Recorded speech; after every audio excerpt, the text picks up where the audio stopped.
आज आपल्यासोबत नुकतीच राष्ट्रवादी काँग्रेस अजित पवार गट युवक तालुका अध्यक्षपदी निवड झालेले एक तरुण धडाडीचे कार्यकर्ते, ज्यांची सुरुवातच विश्व मराठा संघटनेपासून झाली आणि ती सुरुवात करत करत सामाजिक संघटनेतून सुरुवात होऊन आज राजकीय संघटनेमध्ये, राजकीय राजकारणात सक्रिय होऊ पाहत आहेत.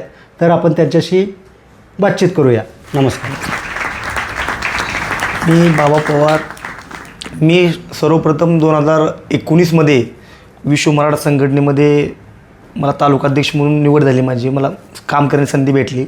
त्याच्या माध्यमातून मी युवकांचं संघटन करून जवळपास उमरगा तालुक्यातील 27 गावामध्ये विश्व मराठा संघटनेची शाखा काढल्या सर्वप्रथम. आणि विशेष म्हणजे मी स्वतः मराठा आहे आणि मी स्वतः सिव्हिल इंजिनियर आहे. जॉब नसल्यामुळे सुशिक्षित बेरोजगार आहे. त्याच्यामुळं मराठा समाजाला आरक्षण भेटावे यासाठी जरांगे पाटील प्रयत्न करत त्याच्या आधी भरपूर जणांनी प्रयत्न केले. त्यासाठी आमचा संघर्ष होता. विश्व मराठा संघटनेच्या मार्फत आपण गावागावात जाऊन आपला समाज जागृत करावं आणि आपल्या समाजाला कसं आरक्षण भेटावं यासाठी आम्ही बैठका घेतल्या. जवळपास उमरगा तालुक्यातील 27 गावामध्ये आपल्या शाखा आहेत सर. अच्छा. कोरोना पिरियडमध्ये आपण 27 गावामध्ये शाखा काढल्या आणि शाखा काढल्यानंतर त्या टायमाला कोरोना हे पिरियड असल्यामुळं रक्ताचा तुटवडा भरपूर होता. आपण शाखा काढलो आणि प्रत्येक ठिकाणी आपण एक 4-5 गावामध्ये आपण एक शिबिर घेतलो, रक्तदान शिबिर वगैरे. गव्हर्नमेंट हॉस्पिटलला शिबिर दिलो, पतंगे रक्तपेटीला आपण रक्तदान दिलो. आपण बोली जे आहे सभागृह आहे तिथं आपण रक्तदान शिबिर घेतलो. असे भरपूर आपण सामाजिक उपक्रम घेतलो पूर्णपणे. त्याच्यानंतर आपलं जास्त पाऊस झाल्यामुळं आपली अतिवृष्टी झाली होती. त्याच्यानंतर आपण पंचनामे वगैरे करून आपण पाठपुरावा केला, तहसीलमध्ये निवेदन देणं, इकडे देणं, भरपूर आपण संघटनेमार्फत भरपूर आपण काम केलं तिथं. संघटनेत तुम्ही कार्य केलं, सामाजिक संघटनेतून राजकारणात काय यावं असं वाटलं? नाही, संघटनेत काम करताना कुठेतरी असं वाटलं की बाबा संघटना आम्हाला पाठबळ नव्हतं आणि प्रशासनामध्ये कुठलं तरी राजकीय वरद असल्याशिवाय आपल्याला आपलं म्हणजे म्हणजे एखादं काम करायचं असलं तर एक गॉडफादर लागतो. बरोबर आहे. त्याच्यामुळं आम्ही जरा पोराची आमची मीटिंग घेतली. पोरं म्हणली की आपल्याला कुठल्या तरी पक्षाचं आपल्याला जावं लागेल, आपल्याला पक्षाचं लोभ असल्याशिवाय आपलं काम होत नाही. त्याच्यानंतर बैठक घेतल्यानंतर आम्ही ठरवलो की बाबा दुसऱ्या पक्षात आपला स्कोप नव्हता आणि राष्ट्रवादी काँग्रेस पक्ष चांगला होता, इमेज त्याची क्लीन आहे आणि आपल्या तालुक्याचं नेतृत्व म्हणजे जिल्ह्याचं नेतृत्व माननीय सूर्यदाजी बिराजदार साहेब करत आहेत. सहकार क्षेत्रात ज्यांचं वलय मोठं आहे आणि निष्कलंक चेहरा आणि चांगला माणूस म्हणून दाजीची आपल्या तालुक्यात सगळ्यांची परिचित आहेत. त्याच्यामुळं आम्ही दाजीनी आम्हाला म्हणले की बाबा या पक्षामध्ये वगैरे. त्याने बोलल्यानंतर आम्ही राष्ट्रवादीमध्ये आलो. मग येत असताना आम्हाला स्टार्टिंगला मला युवक विधानसभा अध्यक्ष म्हणून माझी निवड केली उमरगा तालुक्यामध्ये. मग आम्ही विश्व मराठा संघटनेची भरपूर प्रकारे आम्ही जेवढी टीम होती आम्ही पूर्ण म्हणजे आम्ही राष्ट्रवादी आलो आणि असं प्रवेश झाला आमचा राष्ट्रवादीमध्ये. म्हणजे चळवळीत काम करत असताना एक विचारधारा असते, या विचारधारेवर आपण काम करायचं आणि या माणसाकडे बघून काम करायचं. तर कोणत्या व्यक्तिमत्वाकडून तुम्ही खरी विचारधारा?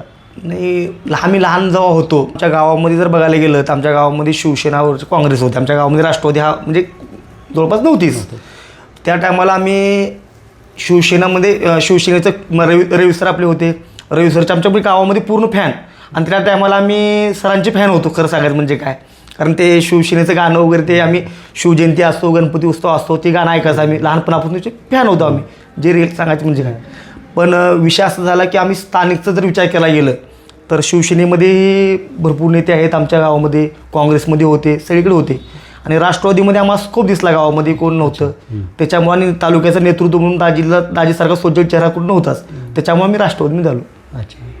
त्याचं जे राजकीय वातावरण आहे देशपातळीवरचं म्हणा, महाराष्ट्रातलं म्हणा किंवा इव्हन इकडं, खरंच राजकारण नैतिकतेचं, निष्ठेचं, वैचारिक विचारधारेचं उरलं आहे का?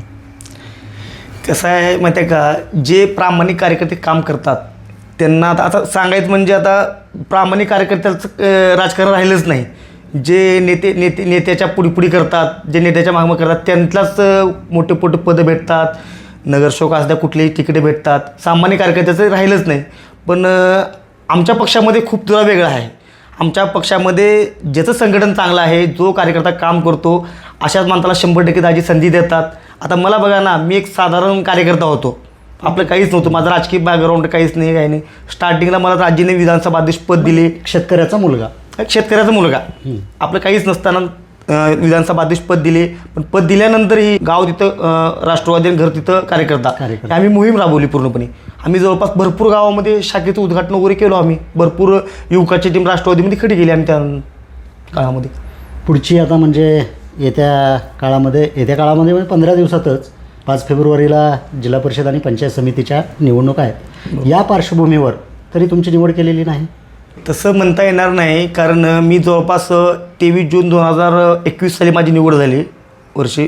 माननीय जयंत पाटील साहेब होते त्या टायमाला, दोन्ही पक्ष आमचे एकत्र होते. जयंत पाटील साहेब होते, धनंजय मुंडे साहेब होते, दाजी सगळे प्रमुख लोक होते, त्यांच्या हस्ते आपली निवड झाली. आणि त्याच्यानंतर आपलं काम जर बघायला गेलं सर, आपण काम तळागाळात ज्या कार्यकर्त्याला आपण सर्वसामान्य सर्व समाजाला एकत्र घेऊन आपण काम केलं आतापर्यंत.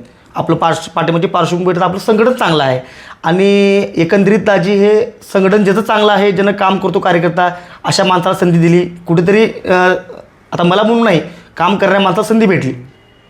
बाबा पवार आता या काळात पंचायत समिती, जिल्हा परिषद काय लढवणार आहेत? नाही, सध्या तरी आपली एवढी हे नाही, सध्या इच्छा नाही. आता आमचे नेते जे आदेश घेतील ते आम्ही मानायला तयार आहे. आणि डाळिंब जिल्हा परिषद ओपन आहे आणि आमची सर्वांची मागणी आहे की आदरणीय सूर्यदाजी बिराजा साहेब किंवा रामकृष्ण भैया आमच्या डाळिंब गटातून उभा राहावं. पण दाजी नाही म्हणत आहेत, पण आम्ही सगळे फोर्स करत दाजीला. दाजी उभा राहिले तर आम्हाला न्याय भेटेल तिथं. ठीक आहे, तुम्हाला पुढील कार्यकाळासाठी शुभेच्छा. हॅलो उमरगा या प्लॅटफॉर्मवर आलात, तुमचे आभार. धन्यवाद.